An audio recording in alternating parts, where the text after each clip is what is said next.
Wih, nggak kerasa nih, udah tahun baru aja. Iya nih. Aku jadi keinget deh cerita horor yang terjadi pas malam tahun baru. Hah? Gimana tuh?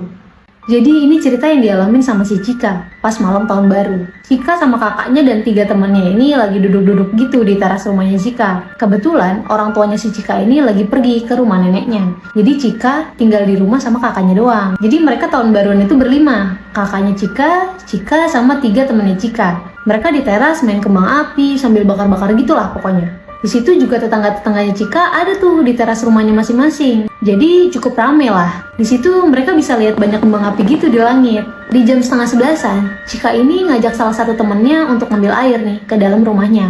Pergilah mereka berdua ke dapur untuk ngambil minum. Tiba-tiba Cika dengar ada suara kayak percikan api sama kayak suara pesawat gitu. Suaranya tuh cukup kencang. Si Cika ini nanyalah ke temennya, suara apa itu? Temennya jawab, iya, aneh banget. Kembang api kali ya. Di situ Cika sama temennya tuh kayak ya udah aja.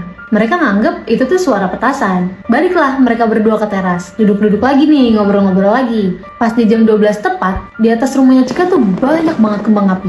Tapi makin kesini kembang apinya juga makin sedikit. Sampai di jam 1, Cika sama teman-temannya ini masih ngobrol nih di teras. Tetangganya Cika satu persatu nih udah mulai masuk ke rumahnya masing-masing. Tiba-tiba Cika lihat nih, kayak ada percikan api gitu, tapi keluarnya dari kebun yang ada di depan rumah dia. Cika pikir itu tuh petasan, jadi ya dia diemin aja. Cika balik lagi lah, ngobrol-ngobrol sama teman-teman sama kakaknya. Tapi pas Cika lihat lagi, percikan api itu tuh masih ada, dan gak kayak meletup atau meredup. Malah percikan apinya tuh kayak berputar-putar gitu. Dan Cika mikir, kalaupun itu petasan, siapa yang nyalain petasan di kebun? Kebunnya tuh rimbun pohon gitu loh. Di situ juga Cika baru sadar, ternyata tinggal Cika sama teman-temannya doang yang ada di depan rumah. Tetangga-tetangga yang lain udah masuk rumahnya masing-masing semua. Karena ngerasa ada yang janggal, Cika nanya nih, itu apaan ya? Kakaknya Cika jawab, petasan kah? Siapa yang nyalain petasan di kebun? Gitu. Nah, salah satu temennya Cika tiba-tiba mulai berdiri dan bilang, bukan, itu mah Banaspati.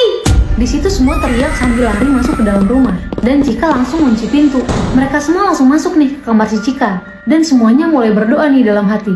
Di situ mereka semua dengar kayak ada suara percikan api dan kayak ada suara pesawat persis sama apa yang didengar Cika pas ngambil minum di dapur tadi. Tapi kali ini suaranya nggak hilang-hilang. Suaranya tuh kayak berputar-putar di atas rumahnya Cika. Mereka semua ketakutan banget dan sampai ada yang nangis saking takutnya. Gak lama dari itu, tiba-tiba kedengeran suara ledakan gitu di atas rumahnya Cika. Tapi bukan kayak suara ledakan petasan gitu. Malah lebih kayak atap rumahnya Cika ini kayak kejatuhan sesuatu. Tapi di sekitar rumahnya Cika ini gak ada pohon yang setinggi rumahnya. Jadi gak masuk akal kalau rumahnya ini kejatuhan kayak buah atau ranting atau semacamnya. Setelah kedengeran bunyi itu, suara percikan api dan suara pesawat tadi itu udah gak kedengeran. Mereka mulai nih nenangin diri masing-masing. Setelah mereka udah mulai tenang, mereka putusin untuk tidur aja. Teman-temannya Cika juga akhirnya nginep nih di rumah Cika. Gak ada yang berani pulang ke rumahnya masing-masing. Duh, ngeri banget weh.